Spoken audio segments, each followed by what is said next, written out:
하나님 말씀 보겠습니다. 히브리서 11장 27절 28절 우리 함께 같이 묵독합니다. 믿음으로 애굽을 떠나 왕의 노함을 무수하지 아니하고 곧 보이지 아니하는 자를 보는 것 같이 하며 참았으며 믿음으로 유월절과 피 뿌리는 예식을 정하였으니 이는 장자를 멸하는 자로 그들을 건드리지 않게 하려 한 것이며. 아멘. 자, 오늘도 히브리서 11장 말씀을 통해서 모세의 이야기 그리고 중심되는 오늘 유월절에 관한 이야기를 여러분과 함께 나누고자 할 때에 주의 성령께서 저와 여러분에게 지혜로움으로 동일하게 역사해 주시기를 원합니다. 모세의 이야기가 히브리서에 은근히 좀 길게 나오는 편입니다. 그래서 모세와 연결된 연관이 있는 사건이 먼저 하나 등장하는 게 유월절 사건입니다.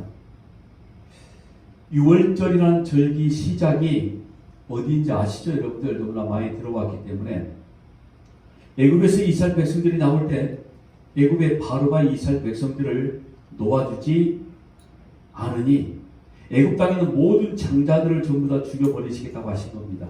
하나님께서요. 거기에는 이스라엘 백성도 예외는 아니었습니다. 그런데 하나님께서 이스라엘 백성들, 그러니까 하나님이 선택한 자들, 그들에게 피할 길을 주신 게 양 무리들 가운데 흠없고 깨끗한 구별해서 어린 양을 잡아 그 잡은 피 문설주 문 지방에 바르고 그리고 그 고기를 남김없이 전부 다 먹으라고 명령을 하십니다. 그 결과 어린 양의 피가 발려지면 문지방과 문설주에 피가 묻어 있었던 그 집은 죽음이 유월했다 넘어갔다 해서 유월절 절기라고 하는 거죠. 그 어떤 것도 거기는 통과할 수가 없었습니다. 그 내용이 출애굽기 12장 22절에서 23절까지 내용이죠. 우슬초 묶음을 가져다가 그릇에 담은 피에 적셔서 그 피를 문 인방과 좌우 설주에 뿌리고 아침까지 한 사람도 자기 집 문 밖에 나가지 말라. 여호와께서 애굽 사람들에게 재앙을 내리려고 지나가실 때에 문 인방과 좌우 문설주의 피를 보시면 여호와께서 그 문을 넘으시고 멸하는 자에게 너희 집에 들어가서 너희를 치지 못하게 하실 것임이니라. 그런데 여러분이 유월절 절기를 지켜내는 건 분명히 누구였습니까? 이스라엘 백성이었습니다. 양을 잡고 피를 우슬초 묶음에 발라서 묻혀서 문설주와 문인방에 발랐던 인물들이 누구냐면은 이스라엘 백성이었습니다. 여러분이 유월절 규례는 이스라엘 백성들에게 처음으로 주어진 규례였습니다. 그런데 여러분 이 유월절마저도 분명히 이스라엘 백성들이 했는데도 불구하고 인간이 했던 것이 아니라 믿음이 이끌어서 모세로 하여금 했다라고 말씀을 하고 있는 겁니다. 그래서 믿음으로 유월절과 피 뿌리는 예식을 정하였으니 유월절 행사는 분명히 유월절 절기는 이스라엘 백성들이 모세를 통해서 하나님께서 주신 말씀에 순종해서 한 거였거든요. 그런데도 불구하고 그것조차도 믿음으로 유월절을 그들이 지켜냈다라고 이렇게 말씀을 하고 있는 거예요. 왜 그 첫 번째 규례로 하나님께서 유월절 예식을 주셨고 그런데 왜 이것조차도 믿음으로밖에 할 수 없는 것일까? 분명히 우리가 하고 있는 것처럼 보여지는데 말이죠. 그러니까 이와 같은 말씀이 뭐예요?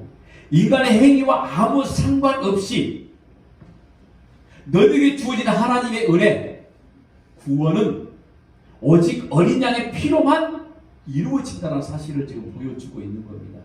만약에 믿음이 유월절 예식을 이끌어내지 않았다면 우리의 힘으로 우리의 노력으로 무언가 할 수 있는 것이 되어지고 구원조차도 우리가 이루어낼 수 있다라는 이런 이야기가 나올 수 있는 거죠. 그러니까 여러분 믿음이 우리들에게 들어오지 않았으면 우리는 그 어떤 것도 사실은 하나님이 하신 일들에 대해서 우리가 이해하지도 못하고 믿음으로 고백하지 못한다는 거죠. 철저하게 성경은 인간의 무가치함을 아주 처절하게 드러내기 시작하면서 그런데 너희들은 내가 선택한 백성, 하나님의 자녀, 내 자녀이기에 이 죽음에서 너희들을 건너가게 만들어내신다 라는 걸 6월절 절기로 오늘 저와 여러분에게 주신 거라는 거죠. 그러니까 여러분 보세요. 우리가 십자가의 구속으로 우리들이 구원을 받은 거 우리의 머리로 이해가 되어지나요? 2000년 전에 이스라엘과 중동한 지역의 한 사람이 성령으로 잉태되고 동정녀 마리아에게 탄생되어졌는데 그분이 바로 하나님의 아들이었단다.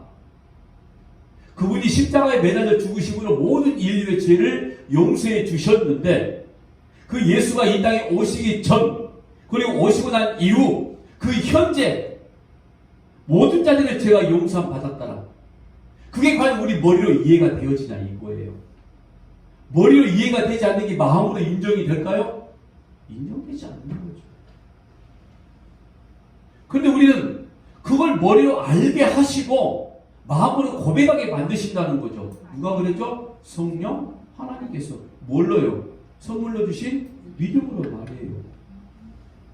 그러니까 우리가 믿음이 들어오지 아니하면 우리가 십자가의 구속을 믿어진다는 것은 불가능한 일이라는 거죠.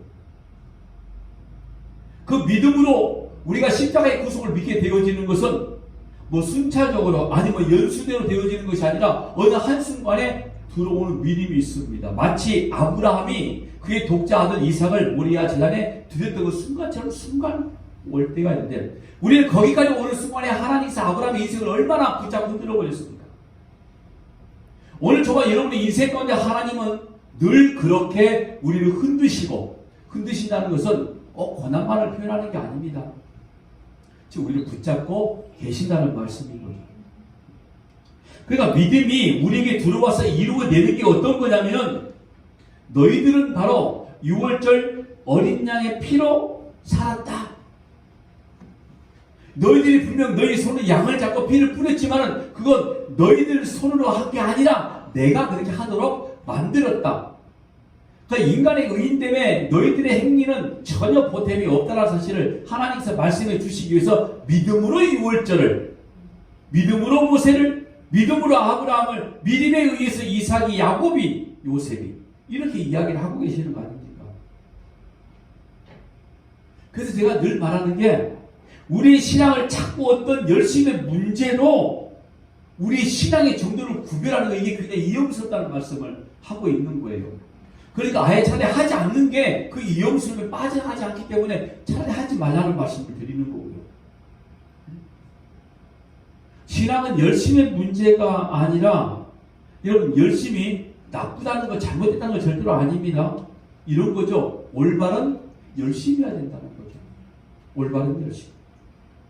그러니까 열심이 문제가 아니라 옳고 그름의 문제가 되어진다는 거죠. 과연 내가 하고 있는 열심이 믿음에 의해서 표출되어지고 있는 열심의 행위인지 아니면 그 속에서 나의 의를 자랑하고 나의 행동으로 인해서 뭔가 이루어졌다는 것을 모든 사람에게 보여주기 위한 욕심과 탐욕의 행위인지. 서목 사람 여러분들이 그렇게 행위를 하고 있다면 잘 모릅니다. 제가 마음을 볼 수 있는 뭐 독심술 이런 게 없기 때문에. 근데 여러분들 스스로가 잘 알고 있거든요. 저 역시도 마찬가지고요.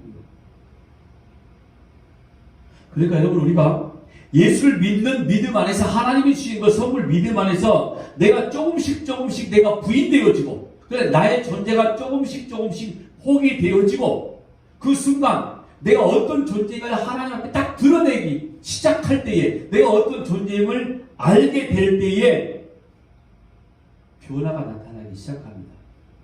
내가 누구인지 나의 정체가 확실히 어떤 존재인지 알기 시작하면 거기는 분명히 변화가 나타나요.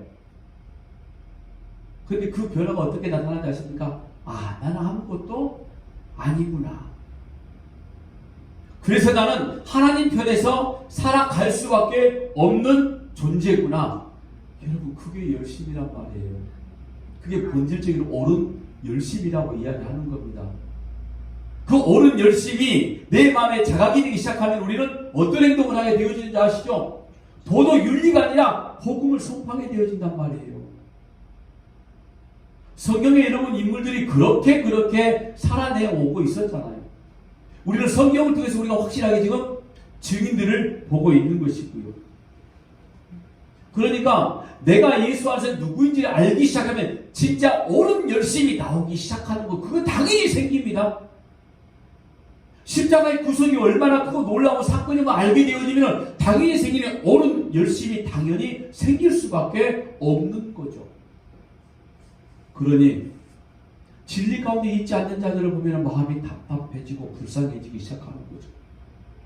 하나님을 알지 못하는 불신자들 바라볼 때에 정말 수위 바뀐 듯한, 저렇게 살다 지금 현재 지옥, 죽어 지옥일 텐데 나는 마음이 들기 시작하는 겁니다.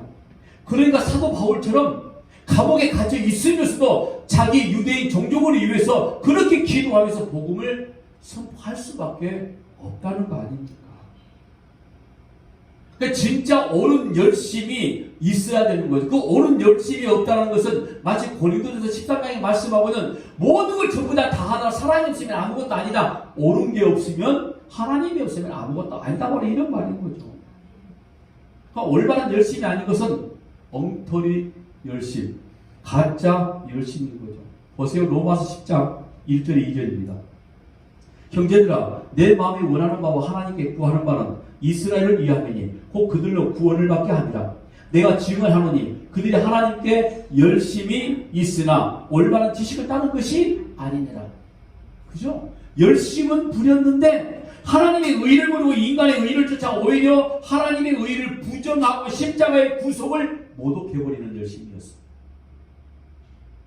오히려 십자가 예수 그리스도를 자기의 필요를 채워주는 어떤 도구로 쓰임하고자 하는 그런 잘못된 열심이었다 바로 이런 거죠. 그러니까 우리는 이걸 지금 경계하자 이거예요. 지금 현 시대 사람들이 가장 빠지기 쉬운 열심과 이와 같은 열심들이거든요.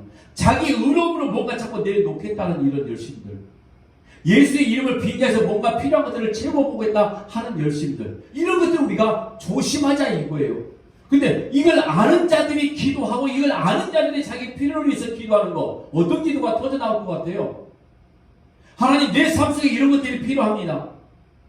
우리 인생에 필요한 것들이 이와 같은 것들입니다. 하나님 제발 주세요 라고 기도가 터져나온과 동시에, 그러나 그렇게 되지 아니하신다 하더라도, 누구의 기도였습니까? 다니엘이었잖아요. 그리고 예수 그리스도가 직접 겟세마네 동산에서 그렇게 기도하신 거잖아요.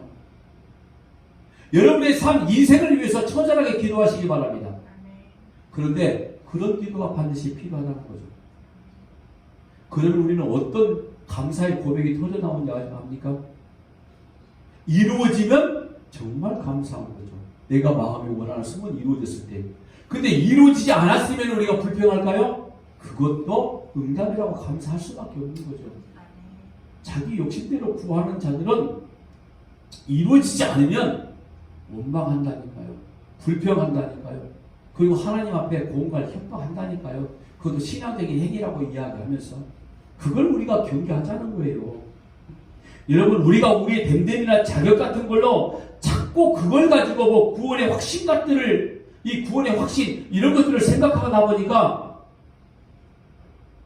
내가 기도하여 응답받는 거, 나의 어떤 댐댐이, 나의 어떤 변화, 나의 어떤 신앙의 성숙, 이런 것들을 가지고 구원의 확신의 증거라고 자꾸 생각하다 보니까 의외로 많은 분들이 제 설교를 듣고도, 목사님, 내가 하나님 앞에 선택받았는 거 어떻게 내가 알 수 있나요?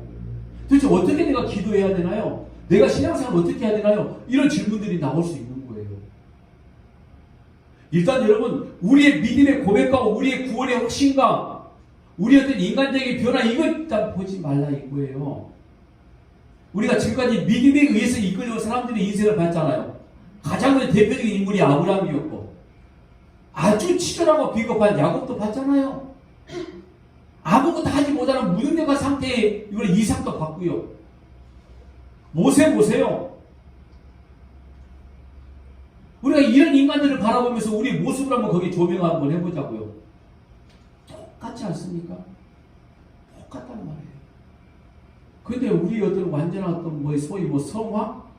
여기까지 여러분들의 행동의 변화를 기대한다고요? 여러분들 스스로가 하지 마세요. 그거 안 되니까. 안 될 거 왜 하고 있습니까? 힘들게. 될 거 하다 보니까 뭐가 나오는 거죠? 가짜가 나오는 거예요. 안 될 거 하다 보니까 자꾸 포장을 하기 시작하는 거죠. 도대체 내가 창세전에 구원받았다는 걸 어떻게 확인할 수 있냐 이거죠. 왜? 내 행위를 보니까 이 구원받은 자의 행위가 아니거든요. 내가 나를 아무리 살펴봐도 남들이 볼 때는 그냥 믿음이 좋은 척하고 복이 보여지고 신앙이 있는 것처럼 보여지는데 실제로 말씀 한마디 한마디 우리 속에 들어와 있는 말씀과 비교해서 본다 하면 야 이거 정말 형편없는 인간이거든요. 내가 나를 봐도. 여러분 질문 한번 해볼게요. 예수님 당대에 바리새인들에게 구원의 확신이 있었을까요? 없었을까요? 구원의 확신이 있었어요? 없었어요? 있었어요. 얼마나 있었을까요? 만약 우리가 수치로 100% 말하면 그들은 200% 있었어요. 이들의 구원에 대한 확신은 그 어떤 것도 깰 수가 없었습니다. 그들이 가진 구원의 확신은 나는 선민이고 이미 우리 조상 때부터 구원의 역사가 쭉 지금까지 흘러나왔고 나의 후손의 가게들 역시 마찬가지로 다 구원받을 것이라는 이 구원의 확신. 자기 때만 하면 100%. 그런데 자기 후손까지 전부 다 구원받았을 것이다. 받을 것이다. 200%. 근데 독사의 자식들이니까요. 다 지옥 갔어요. 지옥을 살다가 지옥을 경험하다가 지옥에 갔다 이 말이에요. 잘 들어보세요 여러분. 나의 구원의 확신으로 천국 가는 거 아닙니다. 나의 구원의 확신으로 내가 구원받은 거 아니라 이 말이에요. 나 구원받아 아무리 떠들어대도 십자가의 구속을 알지 못하면 그 사람 구원받은 게 아니라 이 말이에요. 예수님의 십자가 구속의 은혜 이거 아니면 구원 없습니다. 십자가의 구속의 은혜를 알고 난 다음에 뭐예요? 확신입니다. 구원의 확신. 그 다음 구원의 확신은 그 다음에요. 그럼 내가 하나님의 은혜 가운데 하나님의 구원의 그 약속 가운데 있는 존재인지 아닌지 내가 어떻게 알 수 있냐? 하나밖에 없습니다. 과연 예수님의 말씀에 우리가 따라가고 있는가 이것만 증명하면 되는 거 아니에요? 보세요. 마태복음 10장 38절에 예수께서 뭐라고 말씀하시죠? 또 자기 십자가를 지고 나를 따르지 않는 자는 내게 합당하지 아니하니라. 이러면 다른 거 없어요. 내가 받은 구원의 확신을 자꾸 우리는 뭘로 증명하고자 하는지 아시죠? 내가 기도해서 뭔가 하나님이 내게 주신 선물, 뭔가 눈에 보이는 가시로 이루어진 일들, 이런 것들을 자꾸 구원의 확신을 증명하려고 하는데 그게 만약에 이루어지지 않으면 구원의 확신이 없어졌냐? 그거 아니잖아요. 근데 오늘 우리에게 구원의 확신을 주신 건 확실한 예수님의 말씀에 따라가야 되는 거죠. 여러분 이 말씀을 예수님이 한 번, 두 번 하셨던 게 아닙니다. 마태복음 16장 24절도 말씀합니다. 이에 예수께서 제자들에게 이르시되 누구든지 나를 따라오려거든 자기를 부인하고 자기 십자가를 지고 나를 따를 것이니라. 예수님이 3년 공생의 기간 동안에 하시던 말씀의 핵심이 이거밖에 없단 말이에요. 귀신 들린 자 쫓아내고 병든 자 치료하시고 죽인 자를 살리신 이유가 어떤 건지 아세요? 이런 제자를 만들기 위해서, 보여주기 위해서. 얘들아, 하나님의 나라는 십자가의 구속으로 하나님의 나라는 어떤 나라인 줄 아시니? 거기는 죽음이 없어. 그래서 내가 죽음에서 나사로를 살려준 거야. 거기는 질병이 없다니까. 그래서 내가 죽은 자를 살려주는 거야. 치료해주고. 거기는 귀신의 존재가 없어. 그래서 귀신을 쫓아내시는 거고요. 근데 우리는 그 가시적인 게 목숨을 걸어버리고 있는 거죠. 마가복음 8장 말씀 볼까요? 34절에 같이 한번 읽어볼게요. 시작. 무리와 제자들을 불러 이르시되 누구든지 나를 따라오려거든 자기를 부인하고 자기 십자가를 지고 나를 따를 것이니라. 이런 마태복음에 보니까 이렇게 제자들에게 이렇게 말씀하셨거든요. 근데 마가복음에 들어가서 보니까 무리와 그랬어요.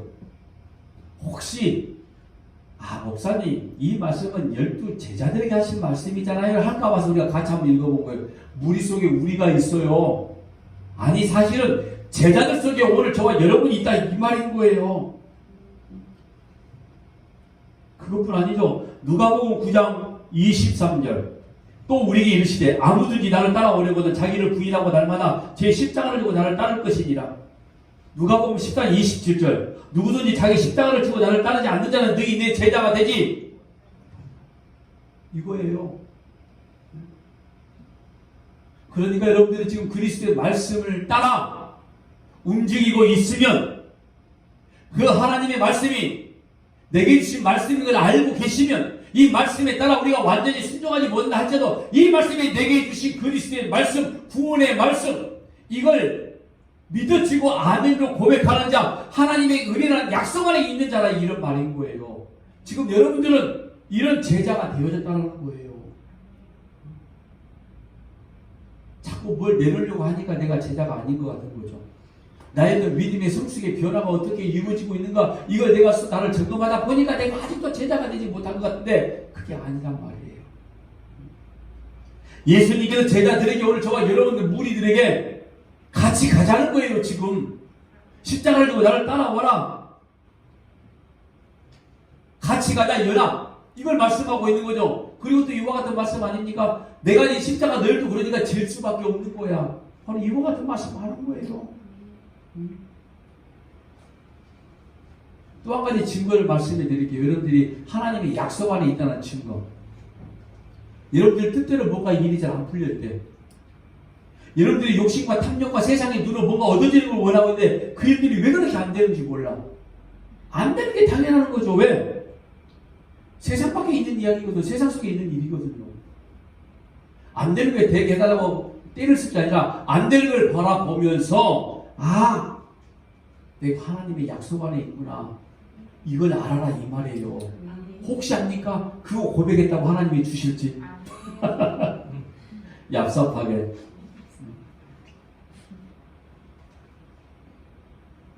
아니, 예수님이 어떤 삶을 사셨냐고요. 주구장창 제가 이 소리 하는 거 아닙니까? 지금 내 뜻대로 마옵시고 아버지 원대로 하옵소서. 여러분, 우리는 이 세상에서 나가는 자로 부름을 받았단 말이에요. 지금 모세가 이스라엘 백성들을 이끌고 애굽에서 나가는 자로 지금 부름을 받은 것처럼 말입니다. 그래서 우리의 이름이 교회, 에클레시아, 세상 가운데서 부름을 받은 자. 세상에 있는 존재가 아니라 세상에서 나와 있는 존재가 바로 에클레시아, 교회란 말이에요. 그 이름을 승도라고 지금 하고 있는 거고요. 그러니까 세상 일들이 잘 되어지니 마무죠. 세상 가운데 있는 사람들은 자기들의 머리와 지식으로 투자하면 잘 되어질 수도 있는데, 이상하게 왜 우리는 안 될까요? 근데 그거 됐다고 세상에 하나님이 역사하시다고 그걸 간증하고 돌아다닌다니까. 뭘 간증해야 되는 거죠? 안 된 걸 간증해야 된다니까, 이제는요. 이러니까 내가 세상 가운데 안 되고 있구나라고 이걸 간증해야지. 우리 저 반대 것만 자꾸 이야기하고 있는 거죠. 물론 그것도 간증할 수 있습니다. 그런데 우리가 본질 자체를 제발 잊어버리지 말라는 거죠. 이걸 순간순간 잊어버리니까 자꾸 우리 신앙에 회의가 오기 시작하는 거예요. 여러분, 우리는 세상에서 나가는 자로 부름을 받는다고 그랬죠. 세상에서 잘 되는 자로 부름을 받은 게 절대로 아니라 이 말인 겁니다. 보세요. 지금 그 백성들의 우리의 모습을, 지금 애국 땅에 있는 이스라엘 백성들, 그리고 모세를 통해서 우리의 모습을 지금 조명해주고 있는 거 아닙니까? 여러분, 이들은 애국에서 살 수 있었어요, 없었어요? 살 수 있었어요. 비록 노예고 비록 종이었지만, 입으로 들어갈 일용할 양식에 푸짐했단 말이에요. 입에서 냄새나도록 고기를 먹고요. 그냥 열심히 애국 왕이 시키는 대로 일만 하면 된다, 이 말인 거예요. 어차피 일해야 먹고 사는 거니까. 그들이 광야에서 먹을 수 없었던 거, 고기, 마음대로 물, 부추, 뭐 이런 것들 애굽에 있으면 얼마든지 먹고 살만한, 큰 부가 없어도 먹고 살만한 그런 지역이란 말이죠. 그러니까 그들이 그렇게 고생을 했는데도 광야에서 뭐라고 말합니까? 다시 돌아가겠다, 애굽에. 왜? 거기를 먹을 것, 입을 것, 이거 걱정하지 않았거든요. 의식주가 해결되니까. 여러분들이 교회 밖에 안에 세상 속에 있으면 여러분들이 열심으로 그거 살아낼 수 있다니까요.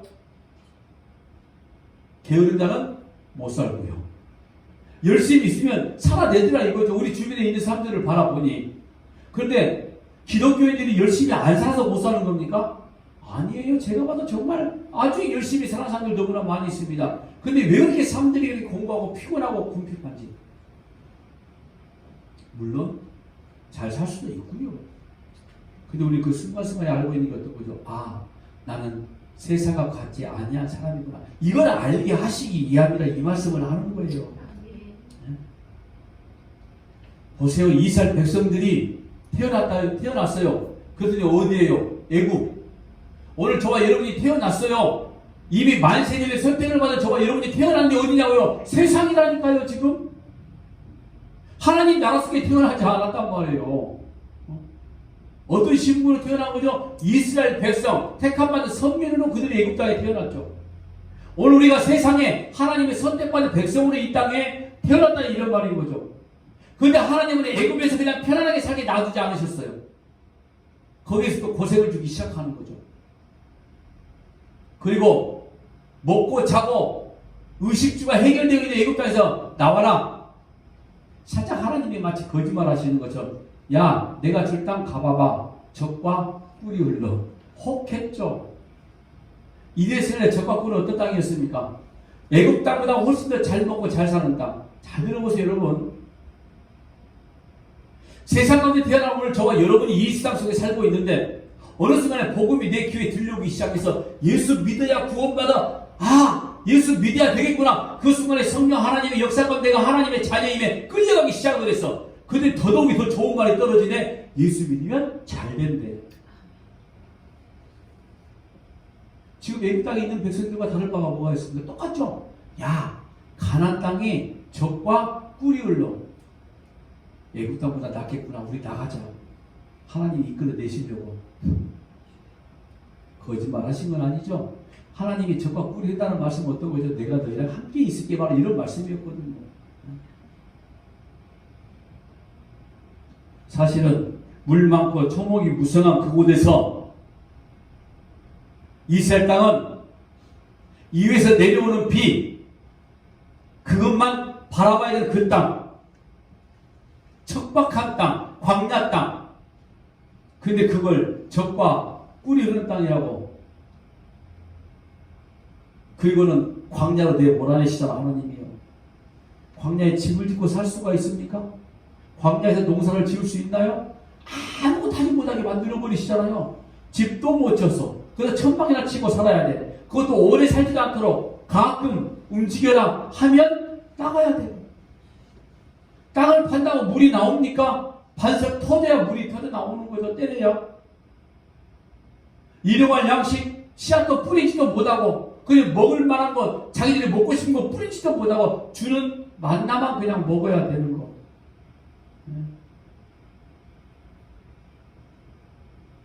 그리고 뭔가 좀 먹을 것이 있다 싶었더니 움직이면서 먹을 거 있다 싶었더니 에서의 후예들이 전부 다 가지고 있어서 하나님은 또 그렇게 말하네. 너희들 절대로 거기 거 뺏어 먹지 마. 니들 거 아니야. 돈 주고 사 먹어. 아니 돈 들고 나왔냐고요. 애굽에서 돈 주고 사 먹으라는 이야기를 왜 하시냐고. 돈도 없는데 사 먹으래요. 그게 무슨 말입니까? 못 먹어요. 먹지 말란 이야기예요. 싸우지 말란 이야기가 아니라 사실은 신명기서 2장 5절 6절 말씀이죠. 그들과 다투지 말라. 그들의 땅을 한 발자국도 너에게 주지 아니하리니 네 거 아니라 이 말인 거죠. 여러분 이렇게 이끌림을 받는 삶이 교회란 말이에요. 광야에서 집도 못 짓고 농사도 짓지 못할 그곳을 인도해 내신 분이 하나님이시고 그 광야 가운데 있는 존재가 오늘 우리라고 지금 말씀하고 있는 겁니다. 이게 성도의 인생이라니까요. 그런데 그 성도의 인생 가운데는 예수가 존재한다는 거죠. 영원한 생명, 영생이 있다는 거 아닙니까? 그 예수 안에 들어있는 자들만 영생을 소유한 산자. 온갖 세상이 그 어떤 것 전부 다 가지고 있다 할지라도 그들은 사망, 죽어 있는 자라 이런 말인 거죠. 우리는 예수 안에서 저 6월절 어린 양의 피로서 예수의 피가 발라지고 속죄의 은혜가 오늘 저와 여러분에게 임하게 되어져서 내가 서 있는 곳이 하나님의 나라 그리고 천국에 가는 거예요. 그리고 그 다음에 율법이 주어진 겁니다. 놀랍게. 그 다음에 말씀이 주어졌어요. 잘 들어보세요. 그러니까 율법을 하나님이 언제 주셨냐면 애굽에서, 세상에서, 죽음에서 건져내어 놓고, 근데 건져낸 장사가 광야란 말이에요. 먹고 살만한 땅이 아니었다 이런 말인 거죠. 그래 그때 말씀을 딱 던져줬어. 율법을. 그러니까 지금 이 말씀을 주신 목적이 뭐냐면 이제 너희들의 정체가 어떤 존재인지를, 어떤 존재인가를 이제 살펴봐. 이게 말씀이란 말이에요. 그런데 우리는 그 말씀을 지켜서 뭔가 이루어 보겠다라고 이야기를 하고, 말씀을 지키면 뭐 복이 임한다고 이야기를 하고, 말씀은 보면 볼수록 나의 모습을 처절하게 깨닫기 시작하는 거죠. 만약 우리가 말씀을 지키고 순종해서 복을 받는 것이라고 그러면은 이스라엘 백성들 애굽 땅에 있을 때 먼저 말씀을 던져 놓으신다니까요. 너희들이 이 말씀을 지켜 행하면 내가 너희들을 여기서 이끌어낼게. 이렇게 하나님이 말씀하시겠죠. 근데 이끌어내시고 난 다음에 하나님이 율법을, 말씀을 주신 거잖아요. 그러니까 너희들의 구원이 어떤 건지를 이제 확인해라 이런 말씀인 거죠. 너희들이 이걸 지켜서 구원을 받아라 이런 말씀이 아니라 이런 겁니다.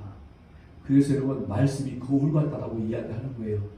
무슨 말인 거죠? 말씀을 보니까 누구를 보는 거죠? 나를 보는 거죠. 야고보서 1장 23절이잖아요.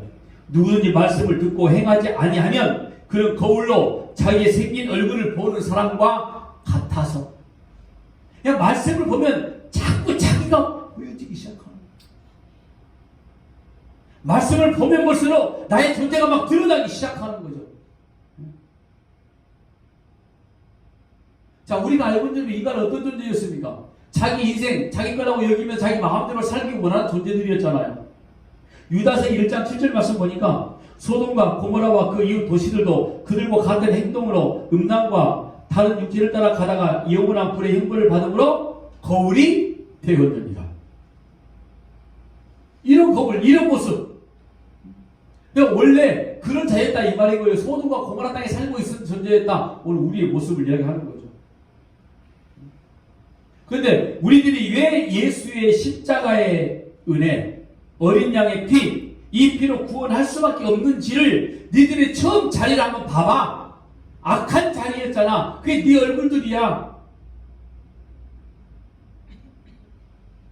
그리고 이 거울을 딱 줬더니 놀라는 거죠. 하나님 이게 내 모습이었어요? 내 모습이 소돔이고 고모라였네요. 그 뜨거운 불에 우리가 죽을 수밖에 없는 이런 존재였다고요? 그런 거울을 보게 되어지는 거예요. 그러니까 통곡이 터져 나올 수밖에 없는 거죠. 그걸 바라보니까 회개할 수밖에 없는 거고요. 그냥 우리 매일의 삶들이 천국의 의지 없어서 이런 삶들이 나올 수밖에 없는 거예요. 그런데 그 거울을 보고 화장하는 인간들이 있다니까요. 누구였습니까? 한생들이라니까요. 말씀이라는 거울을 딱 줬어. 그리고 너희들이 얼마나 추하고 더러운 존재를 확인 한번 해봐봐. 너희 소돔이야, 너희 고모라야. 그런데 그거를 딱 보고 난 다음에 그걸 보고 화장을 하기 시작하는 거죠. 내가 저거였어? 그걸 감춰야지. 화장이 아니라 완전 분장, 변장 당하는 거죠. 그러니 독사의 자식이라고 이야기하는 거 아닙니까? 예수께서 그들을 바라보고.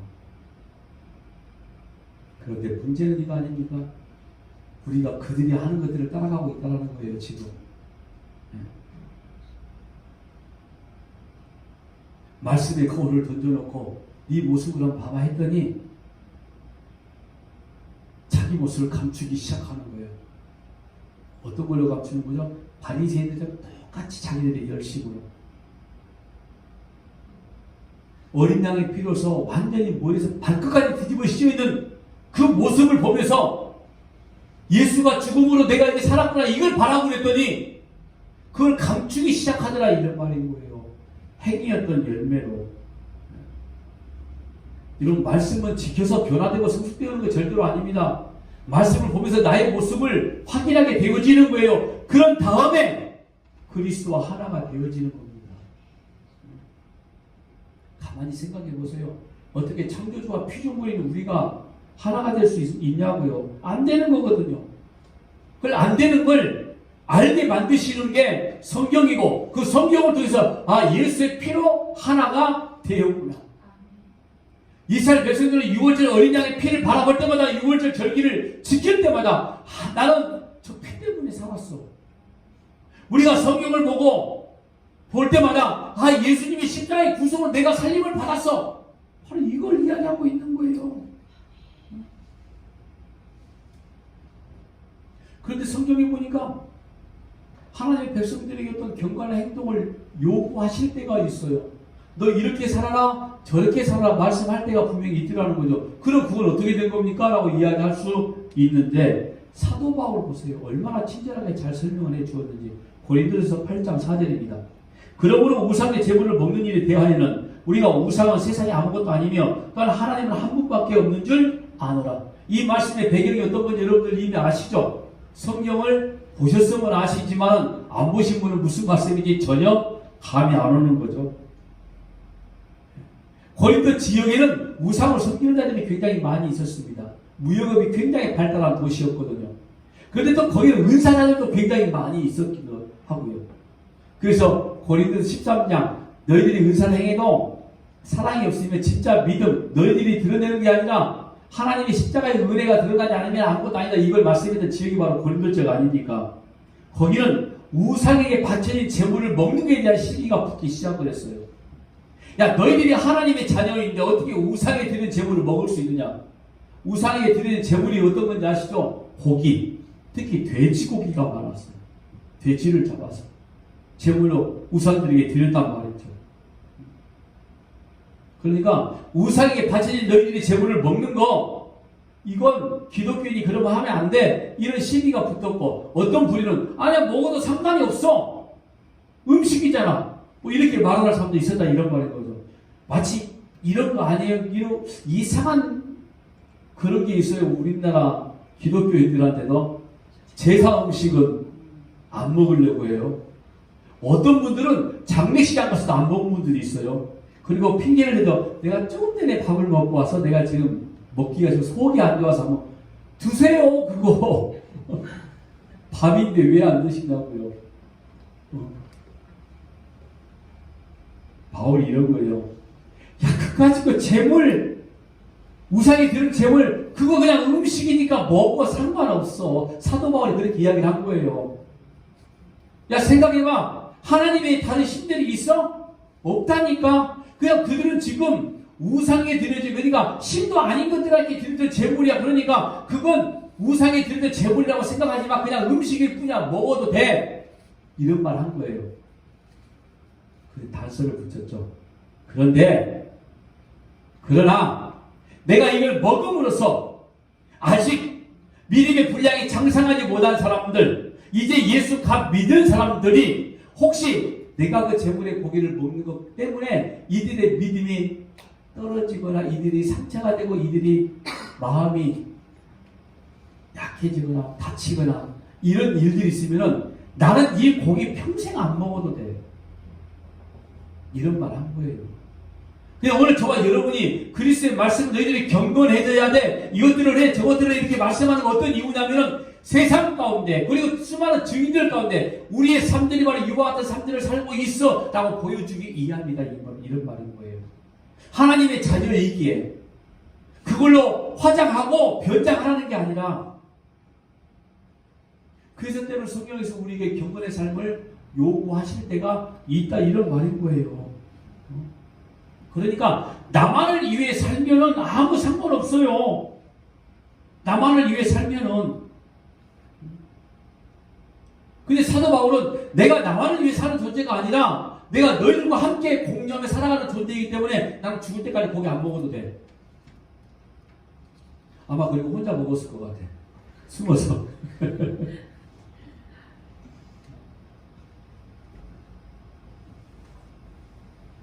여러분 그런 행위를 지킨다고 해서 그런 행위를 지키지 않는다고 해서 우리의 구원이 취소되는 거 아니라 이런 말인 거예요.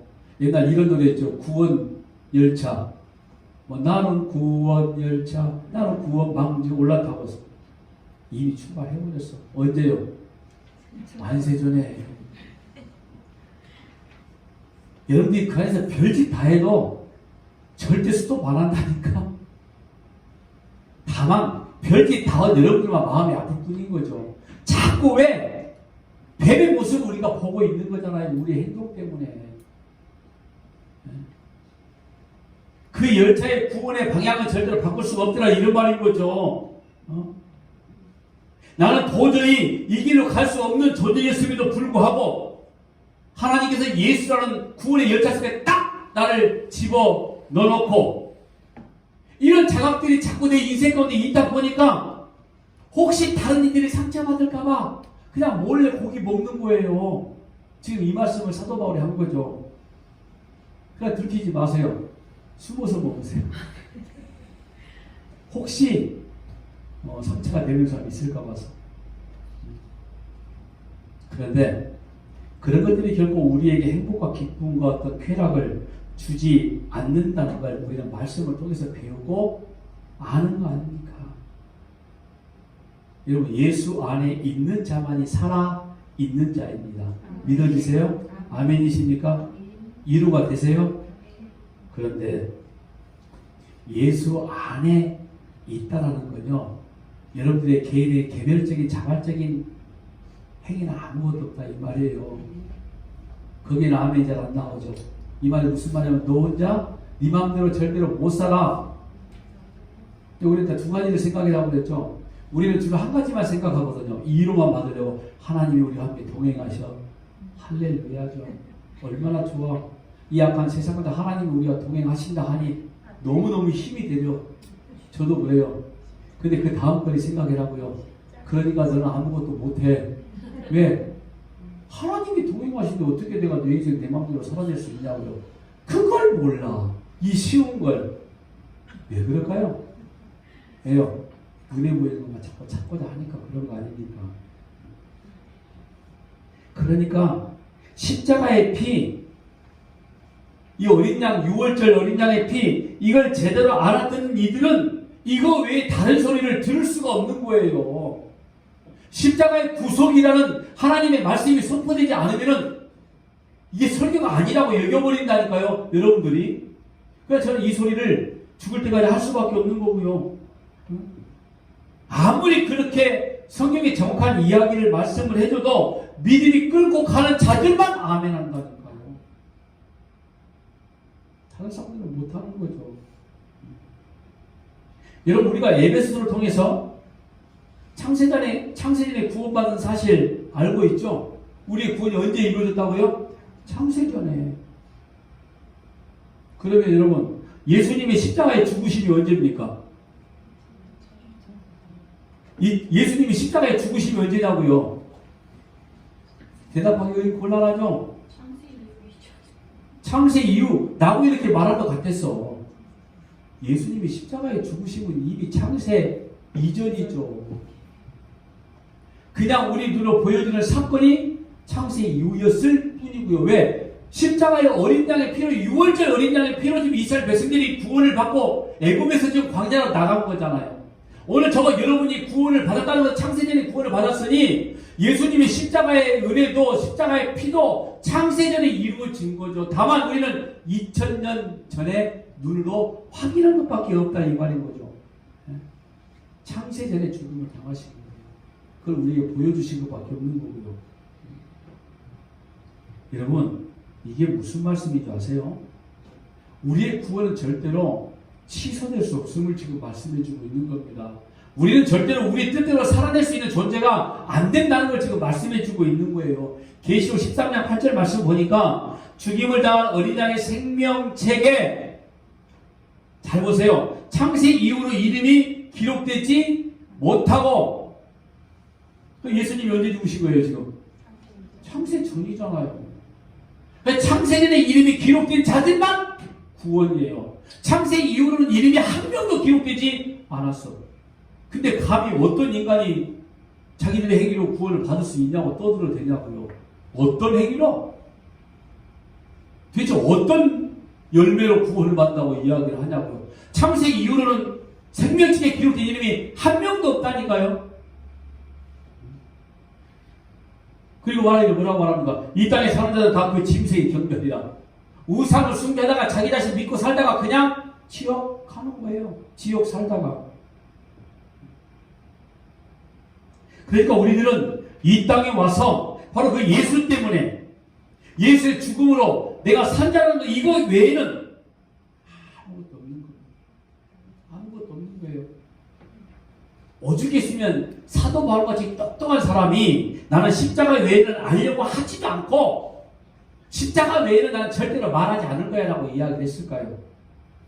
그 똑똑한 사도 바울이 갈라디아서 6장 14절에 그러나 너희는 우리 주 예수 그리스도의 십자가 외에 결코 자랑할 것이 없으니 그리스도로 말미암아 세상이 나를 대하여 십자가에 못 박히고 내가 또한 세상을 대하여 그러하니라. 그래서 저도 성경을 보면 이것밖에 없는 거예요. 성경 어디를 봐도 뭘 봐라고 그랬죠? 십자가의 구속사를 봐야 된다니까요. 그게 나와야 되는 거고요. 그러니 당연히 이 말씀만 할 수밖에 없는 거고요. 여러분, 제가 왜 설교 중에 적용 부분을 거의 안 하는지 아세요? 뭐 이런 모양 저런 모양으로 성전을 사야 된다, 왜 이렇게 결론을 내리지 않느냐면 한 가지예요. 그렇게 살아낼 수가 없으니까 여러분들과 제가 그렇게 살아내지 못하는 걸 살아 말하면 뭐합니까? 괜히 마음만 부담받으니 그냥 자유롭게 사세요. 그냥 살던 대로. 그리고 그 거울, 자기 얼굴 바라보면서 매일 통곡해라고요. 아, 내가 뱀의 자식이었구나. 그렇게 하다 보니 어느 순간에 그런 생각을 건드려 주셨네. 여기에 딱 오면은 진짜 열매가 나오기 시작하는 거 아닙니까? 진짜 자유함이 임하기 시작하는 거죠.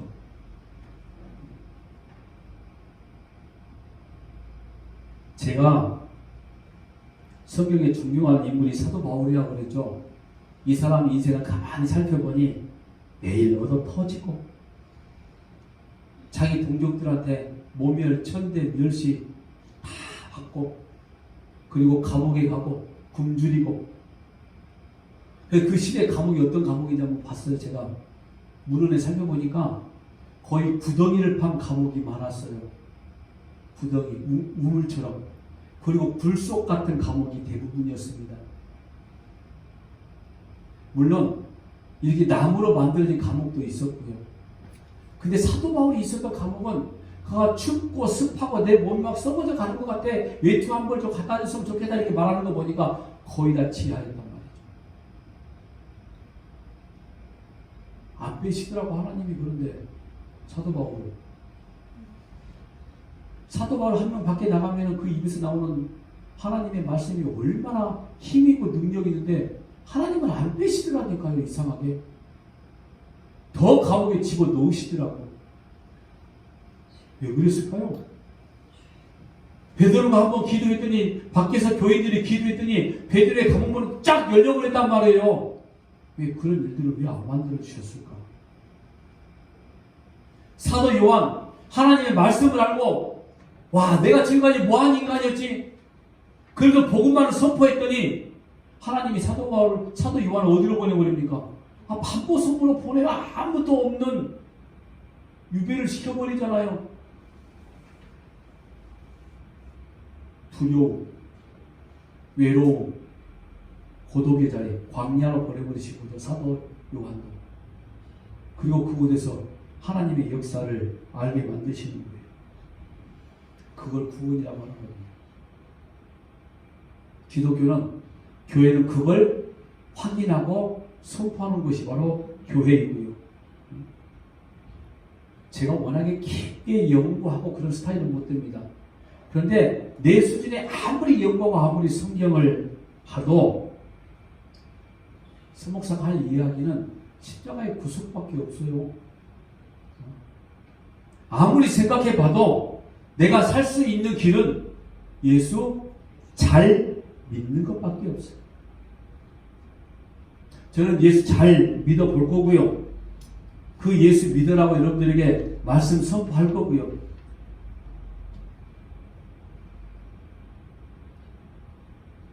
옳은 방향, 옳은 진리, 바른 진리. 오늘 저와 여러분 안에는 예수 십자가의 구속, 6월절의 어린 양의 피 발견해내시고 그 예수만 붙드시는 오늘 저와 여러분 되시길 주의 이름으로 부탁합니다.